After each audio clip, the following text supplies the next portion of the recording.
Entonces, hablando del ensayo, este fin de semana voy a corregir sus segundas entregas y la entrega final del ensayo es en algunas, vamos a ver exactamente cuándo es, no me quiero equivocar la fecha.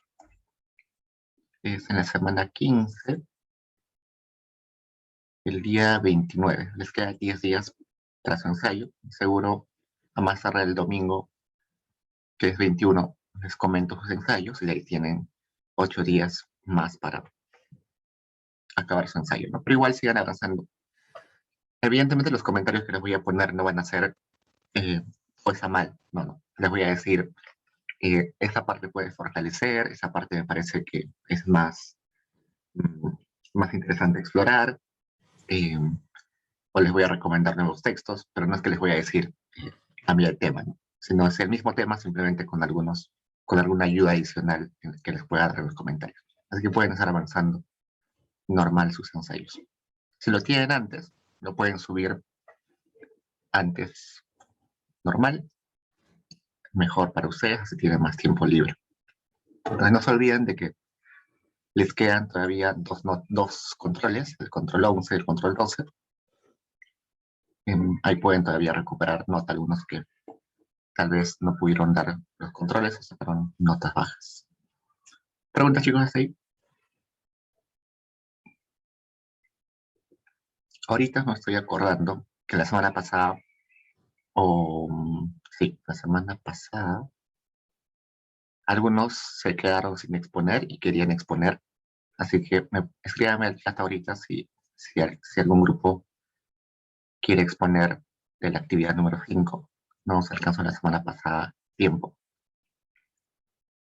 Y pueden exponer y luego vemos las lecturas. O la lectura de la. Si algún grupo se anima, me escribe al chat.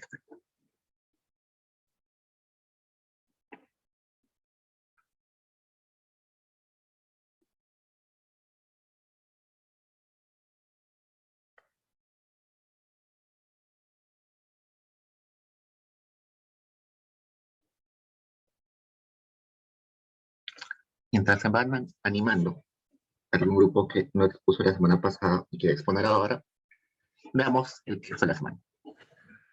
Entonces, el texto de la semana era parte del mismo libro de Troy Bertrand que ya habíamos usado antes, pero esta vez en el capítulo 15. En el capítulo 15 y también desde el 14, creo, hasta el 16, eh, hablan un poco sobre el régimen o el gobierno militar, ¿no? El gobierno tanto de Velasco como de Morales Bermúdez. En el 68 se le hace un golpe militar a Belaúnde y toma el poder una junta militar que era en realidad el conjunto de los generales de las Fuerzas Armadas del Perú, un grupo de generales, y entre ellos eh, deciden y votan cuál de estos miembros de la junta va a ser el presidente.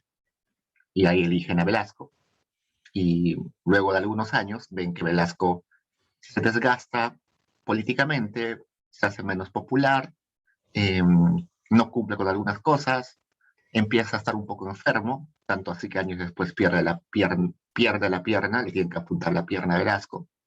Entonces, la Junta Militar decide reemplazarlo y en lugar de que siga siendo presidente, ponen a Morales Bermúdez, que hasta hoy está vivo, seguro. Han visto que hace algunos años, un par de años, lo han sentenciado en Italia por el Plan Cóndor. El Plan Cóndor era un poquito de historia, en realidad, no historia económica, pero el Plan Cóndor consistió en que varios gobiernos militares en Latinoamérica, en Sudamérica sobre todo, había varios gobiernos militares, ¿no? Por ejemplo, estaba en Chile Pinochet, en Argentina Videla, en Brasil no sé quién, pero había varios gobiernos militares. Y esos gobiernos militares que reprimían a su oposición, coordinaban entre ellos para desaparecer gente en otros países, ¿no? Por ejemplo, no sé, en Chile, Pinochet quería desaparecer a un periodista que era contrario al gobierno, entonces lo mandaba a una cárcel en Argentina. Y los argentinos, cuando querían desaparecer a alguien, lo mandaban a Chile. Y lo mandaban a cárceles de otros países, ¿no? O hacían que otro país desaparezca el cuerpo de esa persona. Eso era el Plan Cóndor, eh, como una forma de represión, ¿no? Pero así articulada entre varios gobiernos militares en Sudamérica. Y resulta que durante varios años eso era como un mito, no se sabía si era verdad o era mentira. Eh, y como saben, la justicia peruana, la justicia latinoamericana no es muy eficiente al momento de sancionar estas cosas. Pero resulta que Italia sí se puso fuerte. Resulta que Italia se metió en este asunto del Plan Cóndor porque hubieron varios italianos que vivían en Sudamérica y que desaparecieron en ese periodo. Entonces, investigaron por pedido de sus familiares italianos y ahí es donde se armó el caso y sancionaron a un montón de generales y presidentes de esa época, ¿no? Dentro de ellos Morales Bermúdez, que lo sancionaron, si no me recuerdo, cadena perpetua, pero como ya estaba viejito y además él vive en Perú y no vive en Italia, entonces no ha ido a la cárcel, está sentenciado. Entonces resulta que antes de esa junta militar estaba el presidente Belaúnde. Belaúnde era un presidente que seguro han escuchado ustedes un montón de veces que se le dice muy demócrata, ¿no? Eh, y se le dice que era muy demócrata porque no le gustaba pelearse con la oposición. Él llegó con buenas intenciones, quizás, trató de hacer algunas reformas, pero tenía la oposición en el Congreso. El Congreso estaba en manos de gran parte del APRA y de los odristas. Y este grupo, el que conformaban los odristas y los apristas, siempre como interferían en los planes de Belaúnde. Por ejemplo, en la reforma agraria era algo que Belaúnde ya quería hacer. No quizás a la magnitud que Velasco la quería hacer, pero Belaúnde sí quería hacer una reforma agraria. En las haciendas más grandes, en las menos productivas, la quería hacer. Sin embargo, como los partidarios de Odría y de Lapra eran los dueños de las grandes fincas y las grandes haciendas, eh, agarraron su proyecto de ley de reforma agraria y prácticamente la mm, borraron cosas, censuraron cosas y al final la reforma agraria que hizo Belaúnde fue insignificante. Ni siquiera fue una reforma, simplemente fue como un cambio de reglas para el sector agrario. Entonces, ese intento de reforma agraria de Belaúnde se fue al tacho porque el Congreso le puso oposición. Entonces se cuenta, por ejemplo, de que a Belaúnde le censuraban a sus ministros todo el tiempo. Inclusive hay algún cuento de Ribeiro en el que dice que cuenta que Belaúnde ya no tenía conocidos para poner a ministros. Es decir, ya todos sus conocidos ya les habían puesto de ministros. Tenía que poner nuevos ministros porque los habían censurado y ya no tenía nadie conocido más. Y tenía que poner a la primera persona que le decía.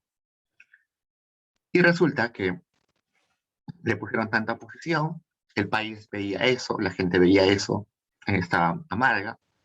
Belaúnde no quería pelearse con el gobierno, con el Congreso, entonces el Congreso se aprovechaba. En ese momento había esta figura de que el presidente podía cerrar el Congreso. Sí, se había, creo que una o dos censuras a los ministros, podía cerrar el gobierno. Y un montón de gente le aconsejó a Belaúnde que cierre el Congreso. Pero Belaúnde, que se hacía llamar muy demócrata, y hasta hoy muchos lo consideran como muy demócrata, no, decía que no, que nunca iba a hacer eso porque era ir en contra de la democracia. Ustedes seguro recuerdan que Vizcarra sí cerró el Congreso cuando no le dieron la confianza a sus gabinetes, y muchas personas contrarias a Vizcarra decían esto, ¿no? que, miren el ejemplo de Belaúnde. Belaúnde tuvo la misma opción que Vizcarra, pero Belaúnde no lo hizo, porque él sí era un verdadero demócrata, ¿no? Entonces, por eso que es un ejemplo para mucha gente lo que hizo Belaúnde en ese momento. Pero esa falta o esa pasividad extrema de Belaúnde hacía que el país esté paralizado. Y además hacía de que la gente sintiera que estábamos entrampados en los caprichos del Congreso. Y había un montón de sindicatos, de grupos colectivos que salían a las calles a protestar, le pedían a Belaúnde que por favor sea más activo, que no tenga miedo, que lo iban a apoyar, pero Belaúnde nada. Uno de esos grupos que salía a pedirle a Belaúnde que sea más activo eran los militares. Los militares en ese momento no tenían el mismo perfil de los militares de hoy. Los militares en ese momento eran militares bastante bien educados, la mayoría con una segunda profesión, la mayoría con posgrados en Derecho, en Economía, en Historia. Resulta que antes en el Perú existía el Centro de Altos Estudios Militares. Hasta hoy existe, pero antes era un centro de estudios de posgrado militares, pero que era bastante grande. Se consideraba uno de los centros de estudios de maestría más importantes del Perú. Hoy en día se le quitó presupuesto y es simplemente una oficina más. Ahí hacen cursos, pero ya no tiene el nivel que tenía en la época de los 60, de los 50. Pero en los 60, 50, todos los militares estudiaban ahí, hacían una maestría ahí. Era tan importante ese centro de, de estudios de maestría que un montón, literalmente, si eras un profesional en economía o en derecho, querías entrar a ese lugar, a pesar de que no eras militar, querías entrar ahí, habían cupos, pero querías entrar porque era el mejor lugar para hacer una maestría. Era tan bueno que venía gente del exterior para hacer su maestría ahí. Era tan bueno que los profesores más reputados del país querían dictar ahí. Por ejemplo, varios historiadores, ahí se me va de la mente, pero varios historiadores muy conocidos como, ¿cómo se me fue la mente? Heraclio Bonilla, no sé, Héctor Béjar también dictó alguna vez ahí.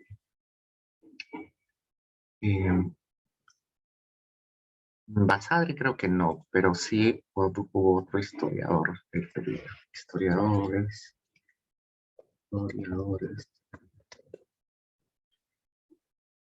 Ah, bueno, Galindo sí dictó ahí. Ustedes saben que nuestra biblioteca de ciencias sociales se llama Alberto Flores Galindo, en honor al historiador de izquierda Flores Galindo. Allá, Heraclio Bonilla también dictó ahí. Basadre creo que no dictó.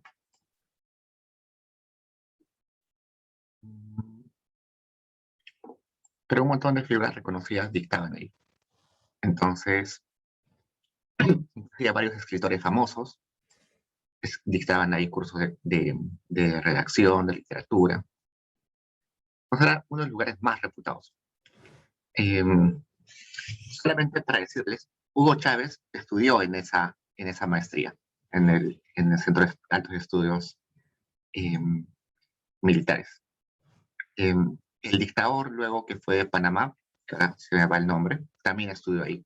O sea, un montón de gente importante fuera del país, que luego tuvo impacto en sus países, estudiaron en esa maestría, o en ese centro de estudios post, post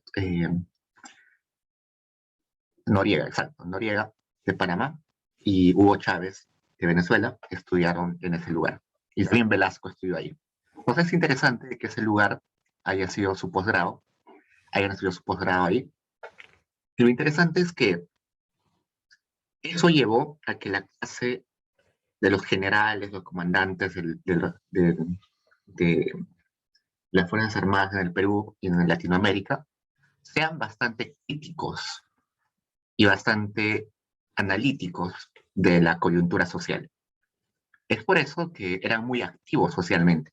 Siempre sacaban comunicados diciendo, no estamos de acuerdo con esta reforma que hizo el presidente, se debería hacer esto, nosotros queremos participar como ministros. Entonces, era común que a pesar de que el presidente era un civil, podía tener ministros militares, o sea, un ministro de Economía Militar, un ministro de, de Defensa Militar. Era normal, porque estaban bastante bien educados. Hoy en día, lamentablemente, ese centro de estudios militares ya no tiene el poder de antes, y los militares también como ya se han apolitizado, ¿no? Ya no participan mucho en la política, solamente es como que obedecen, ya no son críticos. Y sí, de alguna forma, está bien, porque los militares deben garantizar el orden de, de la sociedad, no deberían meterse en conflictos políticos. Está bien, pero en ese momento, en los 60, 50, sí eran un actor relevante en la vida política. Entonces, Velasco y los demás generales mandaban a Belaúnde comunicados diciendo, oye, ponte más fuerte, nosotros te vamos a apoyar, te vamos a dar el soporte social, el soporte militar para que el Congreso no te siga apabullando. Si quieres, nosotros ayudamos a cerrar el Congreso. Y Belaúnde no lo hacía. Hasta que sucedió lo de la página 11. Eh, Resulta que en el norte, en las refinerías de petróleo, había habido un contrato de, de una compañía extranjera, la Standard Oil, que sacaba petróleo del Perú, lo refinaba y lo vendía al exterior, se lo llevaba al exterior. Y durante muchas décadas, esa compañía había pagado literalmente nada por extraer el petróleo del Perú. Lo que pagaba era ínfimo. Y todos los peruanos ya estábamos cansados de que eso sucediera. Está bien, inversión extranjera, genial, pero ya era demasiado descarado que esa empresa no pagara literalmente casi nada. Nada de lo que hoy conocemos como canon, esas cosas, no pagaba nada. No pagaba ni regalías, lo pagaba muy poco. Entonces, Belaúnde dijo, ya, voy a hacer una renegociación con esa Standard Oil de Estados Unidos, y ya se sentaron, hicieron la negociación, y resulta que cuando firman el contrato, no encontraban cuál era el precio que tenía que pagar esa empresa por cada barril de petróleo al Perú. Mucha gente que estuvo en esta negociación dicen que sí se había acordado un precio y que estaba en la última página. Pero curiosamente, esa página nunca apareció. Y sin esa página, donde decía el precio, la Standard Oil podía pagar lo que quisiera. Si quería nos pagaba $1 o si quería nos pagaba 0.20 dólares, porque no estaba explícito el precio que nos sí tenía que pagar. Entonces, eso ya fue el colmo de los colmos. La gente se amargó un montón y el gobierno y los militares dijeron, oye, ya se pasó de inepto Belaúnde, muy pasivo. Ahora esta es la gota que rebalsa el vaso, y le dan el golpe a Belaúnde. Entonces ahí empieza el gobierno de Velasco. Velasco tiene unos primeros años de bastante popularidad. Como han leído en el texto, seguro se dan cuenta que el entorno internacional era favorable. La balanza comercial, es decir, las exportaciones e importaciones estaban bien, exportábamos un montón, importábamos cosas como capital, como maquinarias, entonces estaba bien. Luego, Velasco se atreve a hacer algunas reformas muy grandes, como la reforma agraria, que fue en el 69, y lo hizo de una forma bastante interesante. Él firma la reforma agraria, o el decreto de reforma agraria, la ley de reforma agraria, el 24 de junio de 1969. Y el 24 de junio es una fecha muy importante para las personas que venimos de la sierra. El 24 de julio se festeja un montón de cosas. Se festeja el solsticio de invierno, se festeja Eh, el Día del Cusco, la fundación del Cusco, se festeja el Inti Raymi, se festeja, creo que es la cosecha o la siembra. Eh, y también se festeja el Día del Indígena, que así se llamaba antes, y hoy se llama el Día del Campesino. Entonces fue una fecha muy representativa, ¿no? Una fecha en la cual se enaltece el aporte de los indígenas. Además es una fiesta culturalmente muy bien posicionada en la sierra peruana y se decreta la reforma agraria, entonces todos amábamos a Velasco porque era como una reivindicación, ¿no? A los indígenas. Y en ese mismo día hace un discurso donde él dice que el patrón ya no comerá de tu pobreza, ¿no es cierto? Seguro que ya lo escuchó un montón de veces, pero también dice que en el Perú ya no se tenían que llamar indios a las personas que vivían en el campo. Eso era un término peyorativo. Por tanto, ya no se iba a llamar Día del Indio, sino se iba a llamar Día del Campesino. Entonces el campesinado ahora pasaba, según Velasco, a ser una clase social. Al igual que existe la clase obrera y la clase capitalista, ahora existía una clase campesina que Velasco llamaba organizarse en comités, en partidos políticos, para que participen en la vida nacional, en las decisiones del país. Y Belaúnde lo hizo muy bien. Velasco creó algo que se llama el CINAMOS. El CINAMOS es un grupo de movilización social. Me gusta el símbolo del CINAMOS. CINAMOS tiene este simbolito. Esto es el Sistema Nacional de Apoyo a las Movilizaciones Sociales. Y su símbolo, o su principal símbolo, era este. Era Tupac Amaru II. Este. Curiosamente, Tupac Amaru había sido olvidado por, por todos. En el Perú, Tupac Amaru era un personaje más de, de la historia peruana, no tenía mucho realce.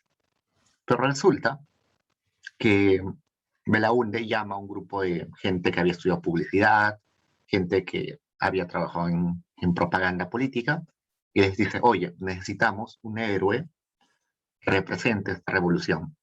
Y ellos se ponen a buscar en la historia peruana y encuentran que en la Sierra del Cusco se, se, se recordaba mucho a Tupac Amaru II.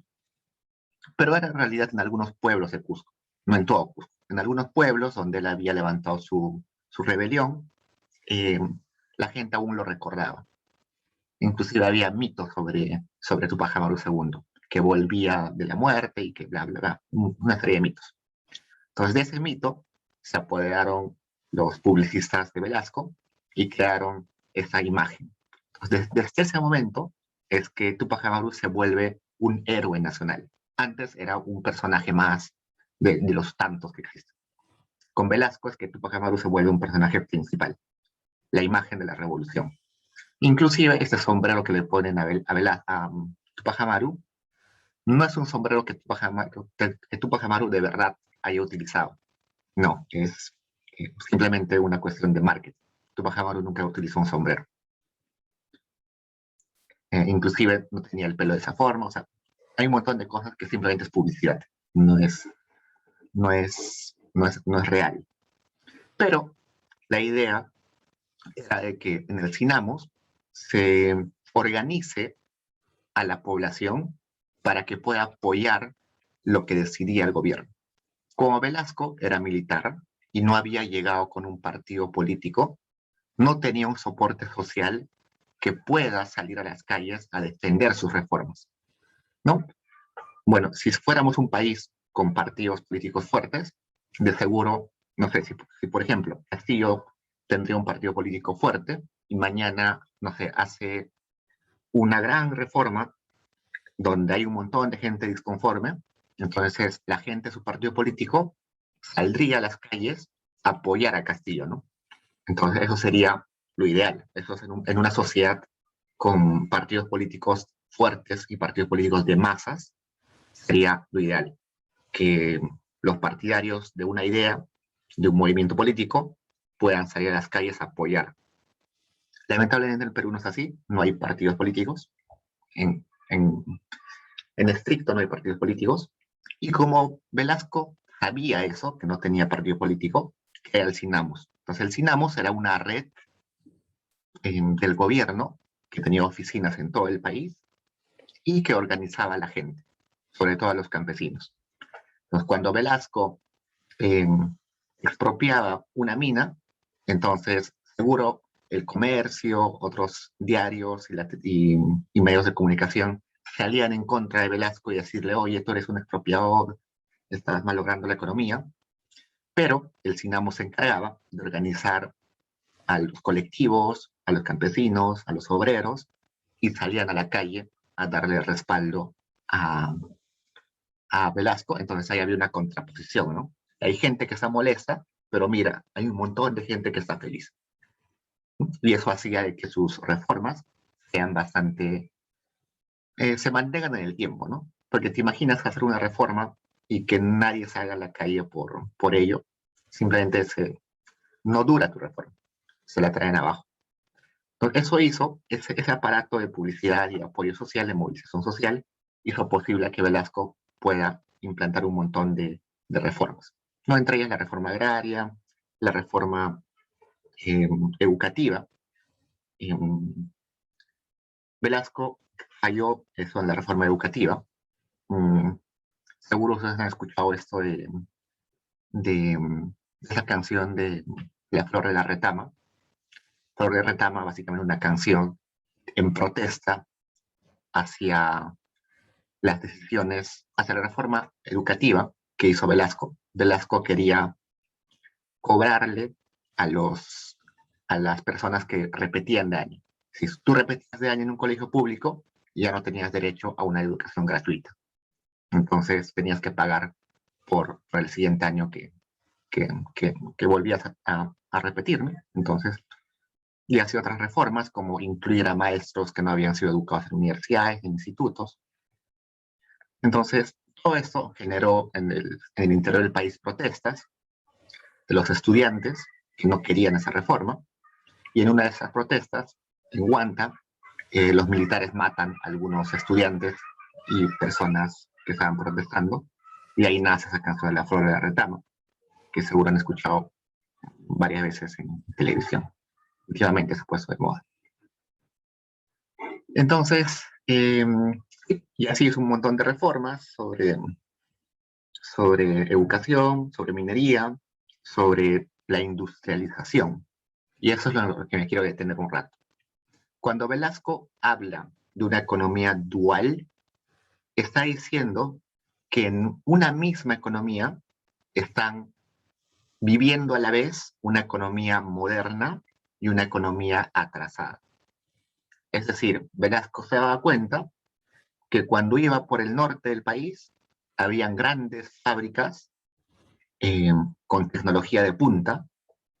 Si iba al Callao, había fábricas con tecnología de última generación. Iba a algunas minas en el centro del país y encontraba que tenían producción muy refinada, con un montón de maquinaria gigante.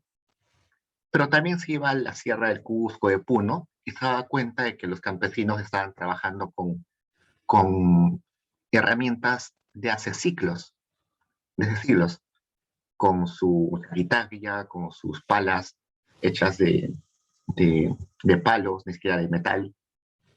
Entonces, Velasco se da cuenta, y los militares se dan cuenta, de que en un mismo país, en una misma economía, están viviendo una economía moderna y una economía atrasada o tradicional.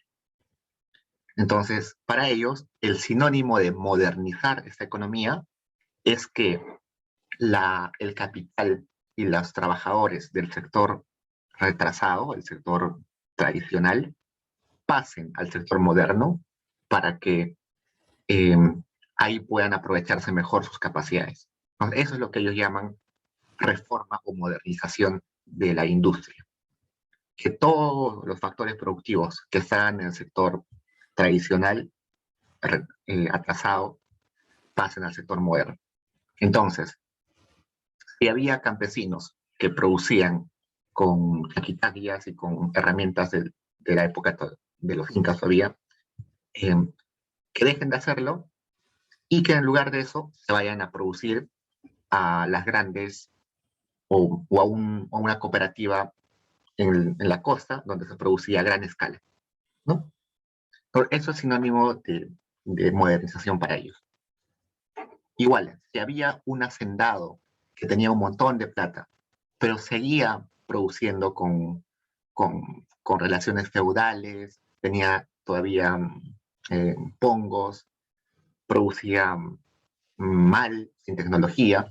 Entonces, la idea de Velasco era, oye, eh, hacendado, date cuenta,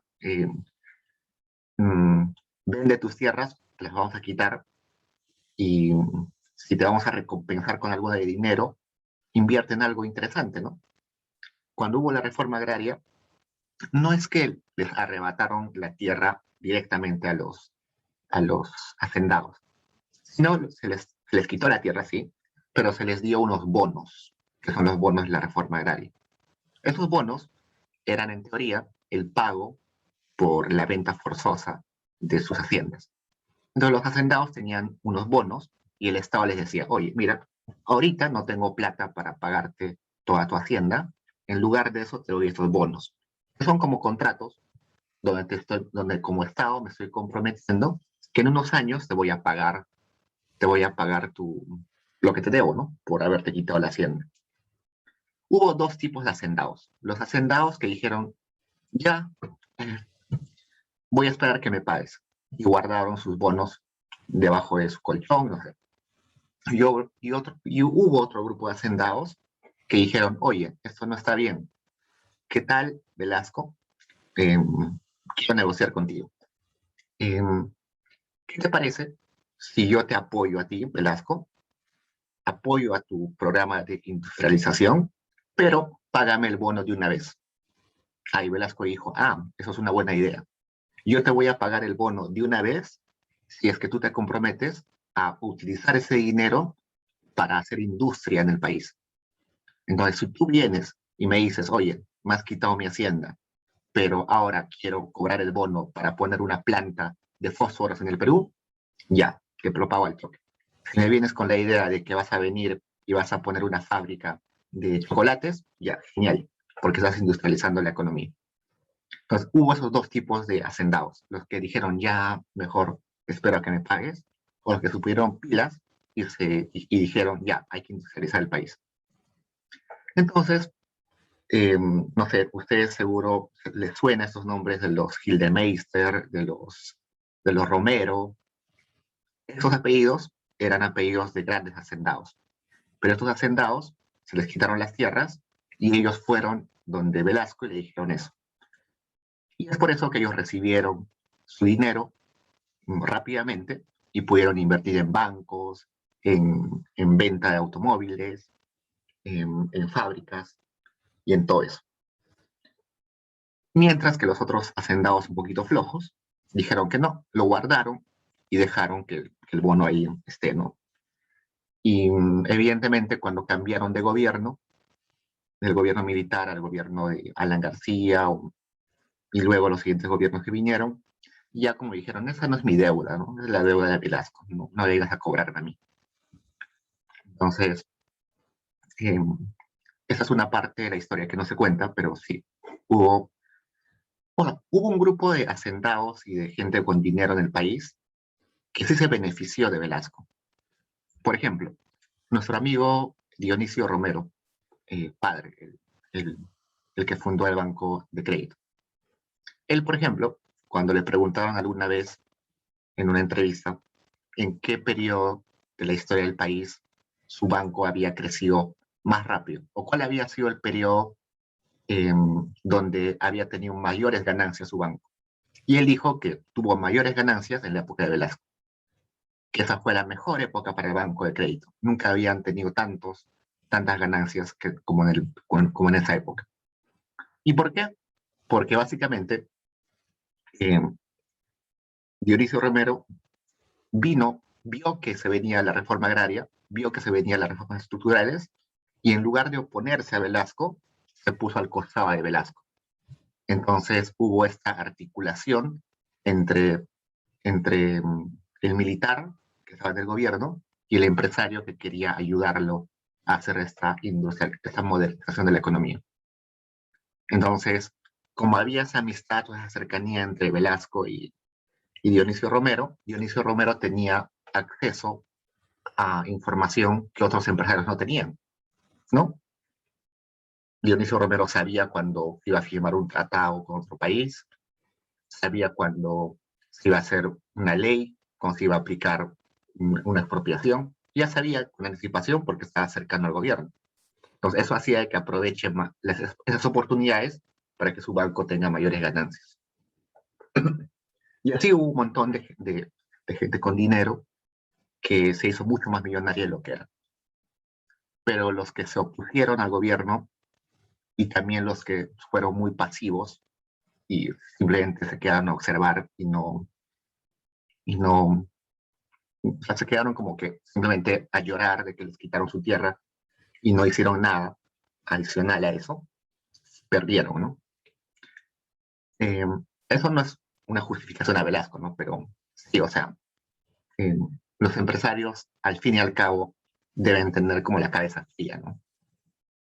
Entonces, si te están quitando algo, tienes que ver la forma de rescatar lo máximo posible, ¿no? No solamente quedarte ahí. Bueno, son formas de ver cómo uno se acopla, ¿no? Y bueno, la idea de Velasco era de que en cada empresa que había en el país, parte de la propiedad de esa empresa tenía que ser de los obreros. Entonces, si había, por ejemplo, un banco, los trabajadores del banco tenían que recibir parte de las ganancias que tenía el banco a fin de año, ¿no? Eran como dueños, una propiedad social.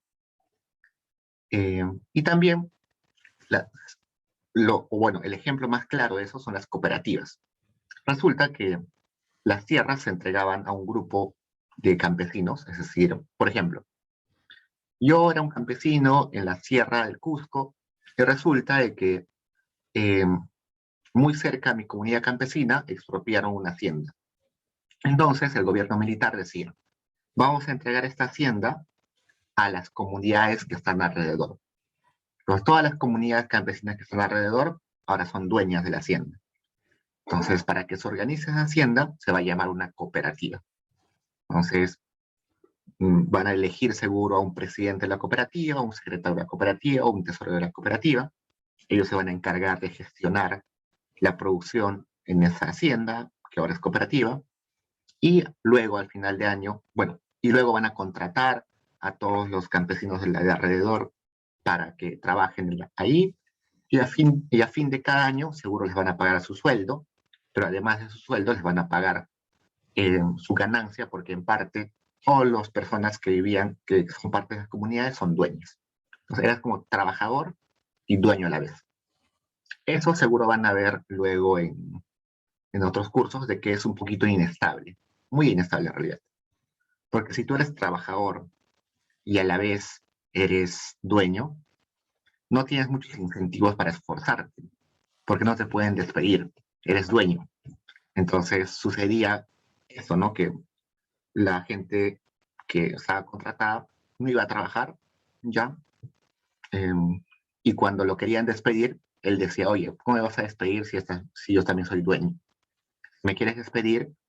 Entonces que haya una votación, ¿no? Que voten todos los miembros de la cooperativa. Y evidentemente cuando votaban, había espíritu de cuerpo, nadie quería votar a nadie, entonces eh, así cada vez las personas eran menos productivas, ¿no? ¿Qué más podemos hablar de esto? Y bueno, luego viene al inicio, como les decía de Velasco, la idea de modernización sonaba interesante, pero hubo un montón de limitaciones, sobre todo la limitación de la inversión. No había cómo invertir. No, o sea, el Estado sí invertía, quería mejorar la infraestructura, pero había un montón de empresarios que no estaban dispuestos a poner su dinero, había un montón de gente del exterior que ya no quería poner su dinero en el país, eh, la situación en algunos países del exterior se complica, así que sacan capitales del país. Entonces, estos primeros 4 años de régimen militar son buenos, inclusive en esos 4 primeros años pueden ver que hay crecimiento de la economía, hay crecimiento interesante, pero luego, ya con estas limitaciones, eh, ya no es posible, ¿no? Una limitación que a mí siempre me pareció interesante de este intento de modernizar la economía es la rigidez en el mercado laboral. La idea de modernizar era de que los trabajadores que estaban en el sector tradicional pasen a trabajar al sector moderno, ¿no?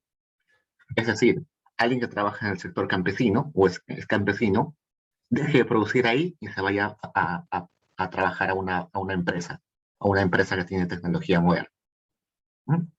Suena ideal, ¿no es cierto? Eso es inclusive lo que quisiéramos hoy en día, que la gente que está en sectores productivos retrasados pase a, a sectores uh, más amplios, ¿no? Pero resulta que hay una rigidez ahí, que necesitas capacitar a las personas para que pasen a un nuevo sector. No es que de un día para el otro la persona que trabajaba en la agricultura de subsistencia pasa a trabajar en una empresa de automóviles. No, no, no es así. Sino tiene que haber un proceso de adaptación, un proceso de capacitación, de educación, de adiestramiento, y eso no se lleva de un año para el otro. Por algo existen institutos, universidades, ¿no? Entonces, eso necesita un tiempo. Necesitas invertir en educación para que la nueva generación se vuelva capaz en producir automóviles o en ser técnicos automotrices. Entonces, eso no se puede hacer de un día para el otro. Por ejemplo, eso fue una limitante muy grande para la modernización. No se podía mover de frente a los que estaban en el sector atrasado al sector moderno. Y es ello que acá dice que el impacto en la distribución fue dentro de los sectores y no fue entre sectores. Es decir, a este trabajador no lo podía mover del sector no moderno al sector moderno.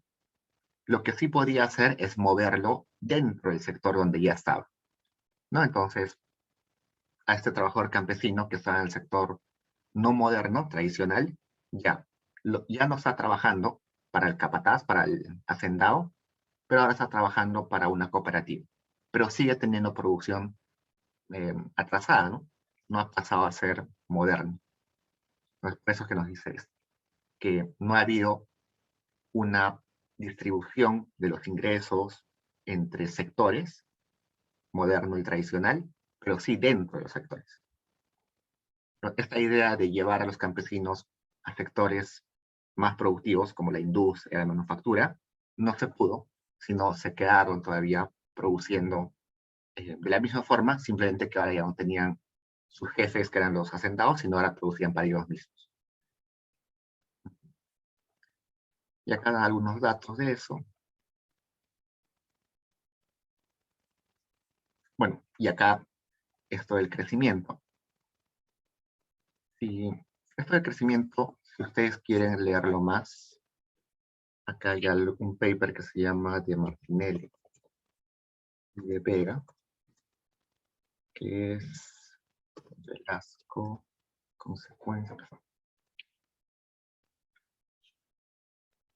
Acá Martinelli y Vega, ambos que enseñan o enseñaron en la universidad, hacen como un contrafactual de ver cómo hubiera sido el crecimiento de la economía peruana si no hubiera existido Velasco. Es un paper un poco discutible, que se puede eh, criticar de un montón de formas. Yo tengo mis reparos con ese paper, pero básicamente lo que dice es esto. Esta línea roja es el crecimiento del PIB per cápita que hemos observado en el país desde hace años, desde 1920, creo, hasta 1990, este rojo. Y Velasco llegó más o menos en 1960, sus grandes reformas llegaron en 69, más o menos por acá.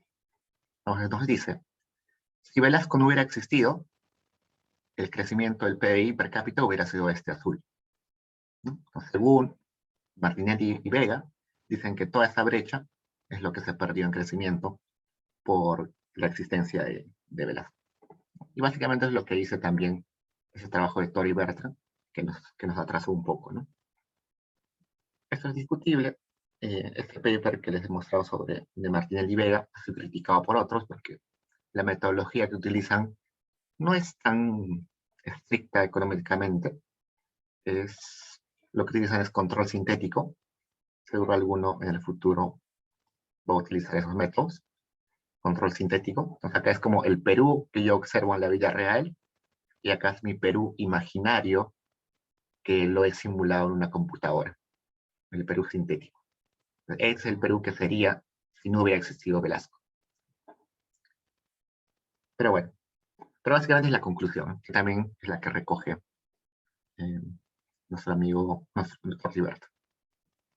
Ok, creo que eso es todo. Y bueno, luego esa revolución llega a su fin no se lograron los objetivos, la gente ya pierde el interés en Velasco, Velasco se vuelve un poquito paranoico, Velasco pensaba de que todos estaban en su contra, así que se encerró mucho en sí, ya no compartía sus ideas con los otros generales, sino él solito tomaba decisiones, se empezó a enfermar, eh, creo que fue gota o algo así, pero por diabetes, tuvieron que amputarle la pierna tiempo después, pero esto de que estaba enfermo también lo hacía estar de mal humor, de tomar decisiones muy impulsivas. Entonces, los generales de la Junta Militar decidieron reemplazarlo. Y ahí es cuando termina el gobierno de Velasco. Luego empieza el gobierno de Morales Bermúdez. Pero el gobierno de Morales Bermúdez trata de ser más condescendiente con los empresarios y desmantela varias de las reformas que había empezado Velasco. Una de las cosas que hizo, por ejemplo, es desactivar el Cinamus. Para, para los empresarios, el Cinamus era como era una amenaza, ¿no? Porque tienes un aparato que está en contra de tus intereses. Entonces, Morales Bermúdez acogió esa preocupación de los empresarios y desactivaron el Cinamus.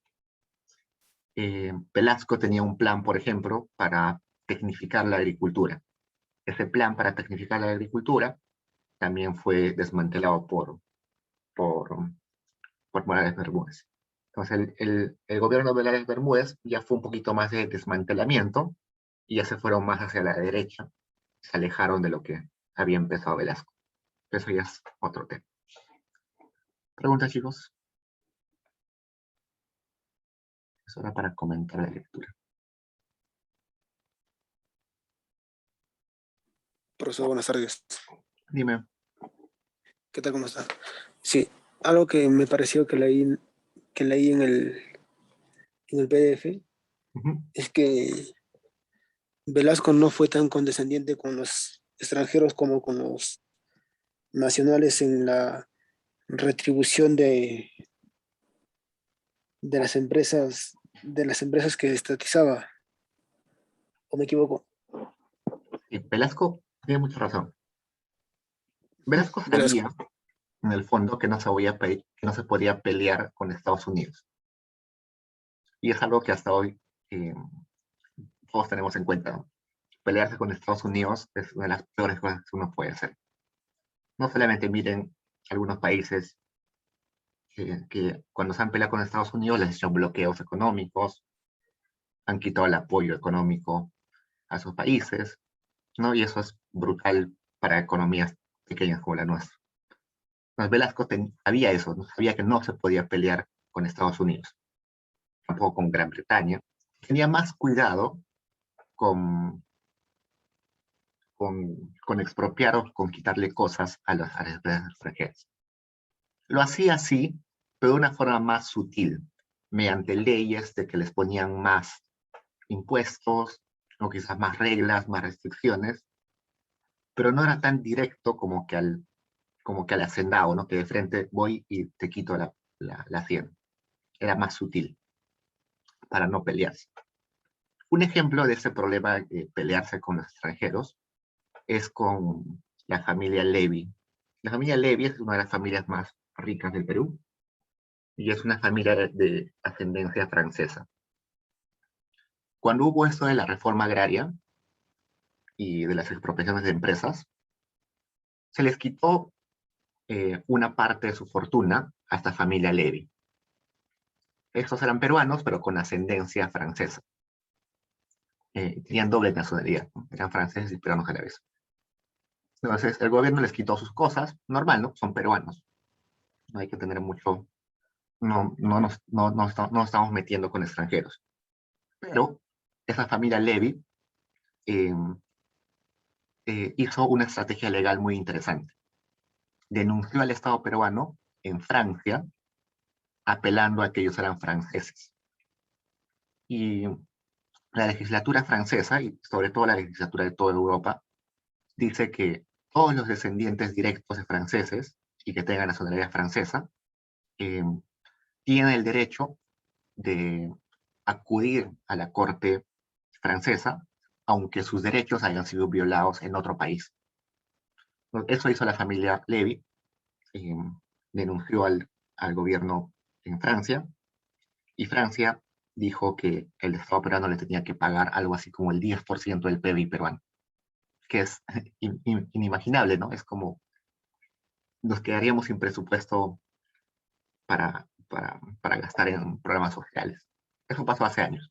Ganó esta señora Levy, el de Perú le tenía que pagar una suma exorbitante por haber expropiado sus propiedades, pero curiosamente esa misma acción que hizo el gobierno militar con ella, lo hizo con un montón de otras personas, pero ella, por tener doble nacionalidad, pudo llevar el caso ya a instancias más altas, ¿no? Entonces, por eso es que es pésimo pelearse con otros países, con Estados Unidos, con grandes potencias, en este caso con Francia. El Perú luego apeló y hasta ahora creo que sigue abierto el caso, pero aún así el Perú dice que es impagable esa deuda.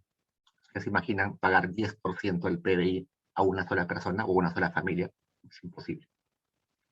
No solamente para ponerles en contexto o en la foto que, que pelearse con otros países no es bueno, ¿no? Por eso que Velasco tenía cuidado también. ¿Me preguntas, chicos?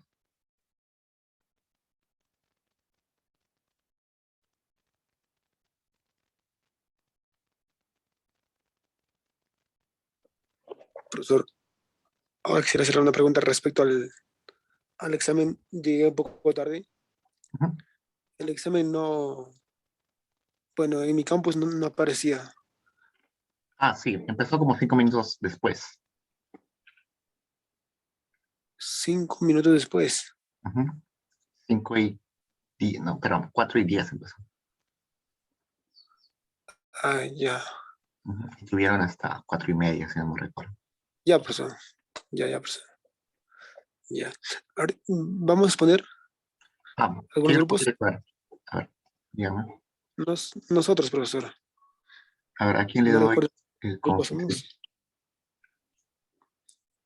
Valeria, José Luis y Jean-Pierre. ¿Qué número de grupos son? La verdad que no recuerdo. No recuerdo qué grupos seremos. ¿Recuerdan alguno de ustedes? Valeria, Jean-Pierre. No, la verdad no. 5, creo. A ver, Creo que el 5 no, es José Luis.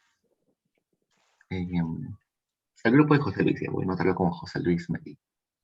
Luego chequeo trabajos. Ok, entonces ya te di como conflicto, José, para que puedas compartir. Sí. Valeria creo que va a compartir, a menos que me diga. ¿Sí, ¿sí, Valeria? ¿Sí puedes compartir? Sí, normal. Sí, Valeria. A ver, Valeria. Ya puedes compartir ahora, ¿vale?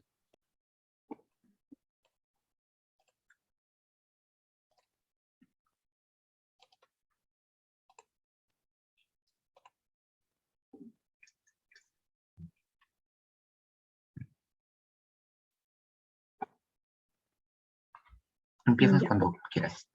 ok.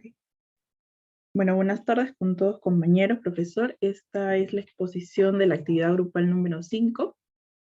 Los integrantes, José Luis Medina, Jean-Pierre Rivera y quien les habla, Valeria Castillo. Bueno, empezamos por qué se exportaba en 1965. Para empezar, se va a hacer una breve descripción de lo que se exportaba en los años que se indicaron. Primero con el gobierno de Fernando Belaúnde Terry. Durante este primer gobierno, como se observa en la imagen, se exportó principalmente materia prima, algodón y minerales como el cobre. También una gran cantidad de alimentos como harina de pescado, azúcar, café. Luego se encontraban los productos manufacturados en color rojo. En 1972, en el gobierno de Juan Velasco Alvarado, como se observa en la imagen, igual fueron minerales como el cobre. La única diferencia con el año anterior fue que el cobre lideraba las exportaciones. En el año anterior era el algodón. Luego, en cuanto a alimentos, continuaron siendo la harina, el pescado, el azúcar, el café. Y también se exportó una buena cantidad de productos manufacturados. Durante 1977, en el gobierno de Morales Bermúdez, la composición de las exportaciones cambió. Se posicionó en primer lugar los productos manufacturados como las aleaciones de cobre y zinc, luego se mantuvieron los alimentos, ahora el café lideraba el porcentaje, a diferencia de años anteriores que lo hacía la harina y el pescado. Y bueno, las materias primas. Ahora en 1982, durante el segundo gobierno de Fernando Belaúnde Terry, las exportaciones también cambiaron su composición. Se introdujeron dos nuevos sectores, como los servicios, como el transporte, el turismo y, bueno, los combustibles. Igualmente seguían presentes los productos manufacturados y las materias primas. Los alimentos disminuyeron en porcentaje y ahora eran nuevamente liderados por el pescado y la harina. Durante 1987, en el gobierno de Alan García, su primer gobierno, se mantuvieron presentes los porcentajes de transporte y turismo, así también las materias primas y los productos manufacturados. El porcentaje de alimentos aumentó y el de combustibles disminuyó. Ahora continúa mi compañero con las importaciones.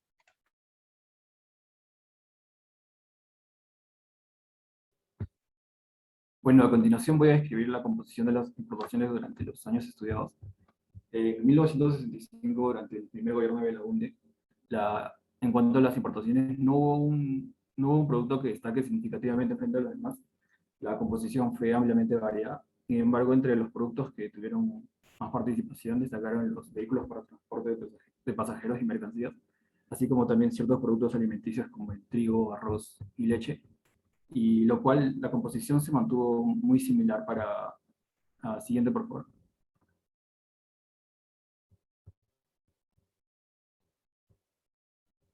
Bueno, la composición de importaciones se mantuvo muy similar para 1972. Entre los productos que siguieron destacando están las importaciones de vehículos y de productos alimenticios como el trigo, arroz y leche, solo que a comparación del año estudiado previo, en 1972 empezó a tomar mayor importancia los productos petrolíferos, los cuales se empezaron a desarrollar más en el siguiente año. Siguiente, por favor. Ya en 1977 los productos petrolíficos adquirieron mayor importancia a comparación de la década previa y de los inicios de la década de 1970. Los productos que destacaron en este año fueron el petróleo crudo y los productos petrolíferos, así como también en menor medida el trigo y las maquinarias para industria. Bueno, en 1982, ya durante el segundo gobierno de Belaúnde, adquirieron la mayor importancia del sector de servicios, los cuales conformaban más del 25% del total de importaciones. Entre estos destacaba el área de transportes, así como también la tecnología de información y comunicaciones, y el viaje y turismo. Esta composición se mantuvo muy similar para 1987 durante el gobierno de García. También destacaron el sector de servicios con más de 25% de participación en el total. Y al igual que en 1982 destacaron el transporte, la tecnología de información y comunicaciones viaje y turismo. Y a continuación se va a describir las razones de los cambios en las importaciones como en las exportaciones.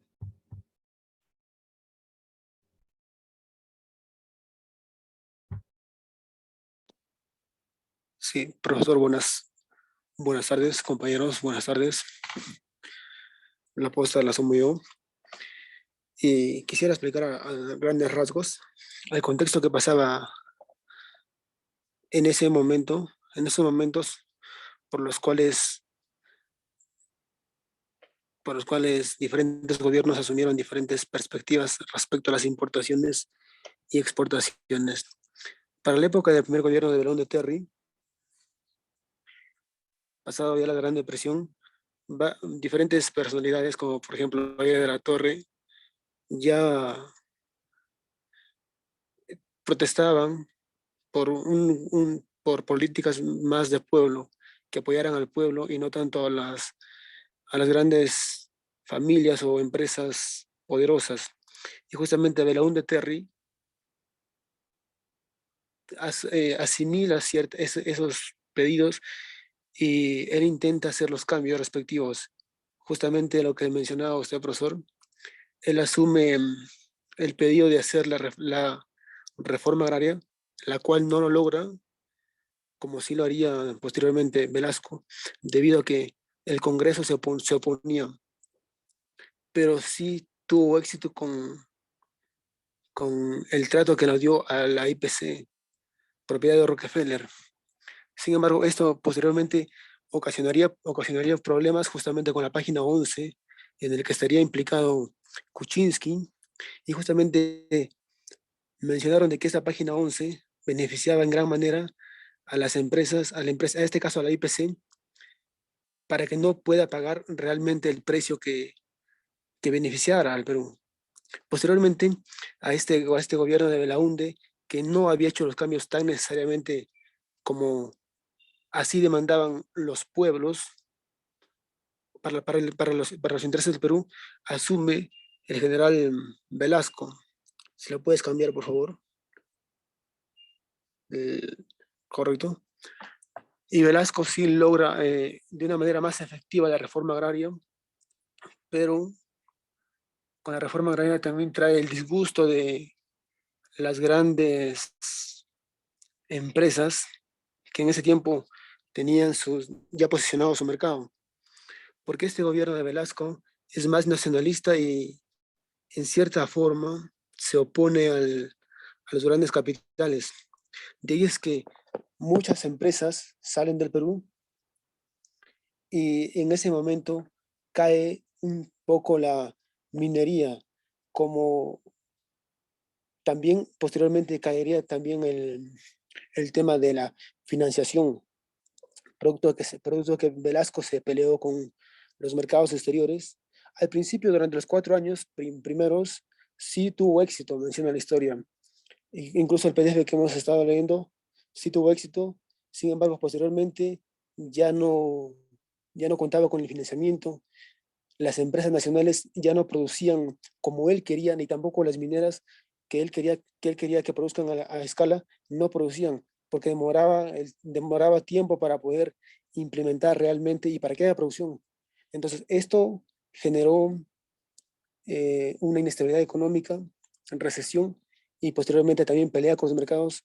De ahí es que Estados Unidos cierra los mercados con Perú y también cierran las importaciones y exportaciones. Posteriormente a esto nuevamente asumiría, eh, o perdón, posteriormente a esto asumiría otro general que sería, por favor, ¿lo puedes cambiar de diapositiva? Correcto. Morales Bermúdez, que él entraría con una tendencia no tan radical como lo que le había antecedido, con el fin de recuperar en el tema económico la estabilidad. Pero ligeramente se recuperó porque hubo consensos con los empresarios, pero aún no se entablaba correctamente las relaciones con el exterior. Posteriormente a este presidente asumiría, si lo puedes cambiar al siguiente PDF, a la siguiente diapositiva, Belaúnde Terry, nuevamente ya teniendo la experiencia de su gobierno pasado y asume con otra posición política más, mm, más tirado a la derecha, mediante el cual se restablece poco a poco ya las relaciones con el exterior y también fruto del cual se incrementan las importaciones y exportaciones. Sin embargo, los problemas internos todavía estaban presentes, como por ejemplo aparece las guerrillas en el centro, diversas situaciones que todavía mantienen el descontento social y asume nuevamente otro presidente de tendencia también izquierdista para poder hacer caso de lo que el pueblo pedía. Y justamente ahí es donde entra Alan García Pérez.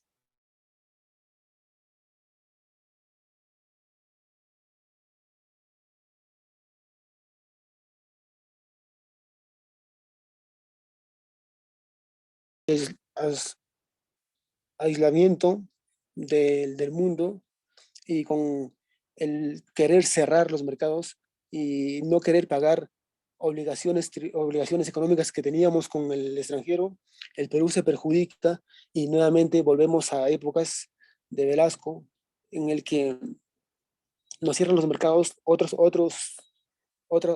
naciones. Eso justamente fruto del mercado en el que estamos, mercado abierto que tenemos de comercio con otras naciones, y es que estas naciones, si no lo vendes, ellos tampoco te compran, o si tú no lo compras, ellos tampoco te van a comprar.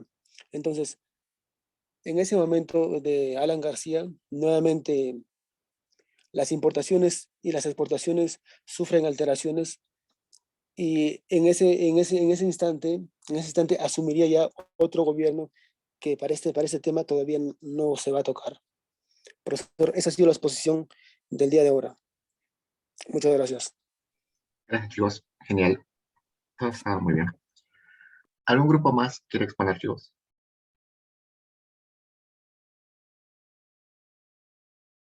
Entonces, ya anoté sus nombres, así que van a tener sus puntos adicionales de actividad. Ok, ¿qué más necesitamos hablar hoy día? Si hay algún grupo, me escribe al chat por ahí. Ok, y además de esto, teníamos que hablar un poco sobre el ensayo, ¿no? El ensayo que va a ser la entrega final el 29, ya tiene que estar completo. Así que si quieren que si tienen alguna duda aún, me escriben, pero saben que el comentario de su segunda entrega se las voy a dar este fin de semana. Si además de eso tienen alguna duda adicional, me escriben lo más pronto posible para ayudarles. Ok, chicos, no quiero hacer la larga hoy día, así que eso sería todo por hoy, chicos. Así que cuídense, ya nos vemos en la siguiente clase, que recuerden que hay control. Hasta luego, gracias. Ok.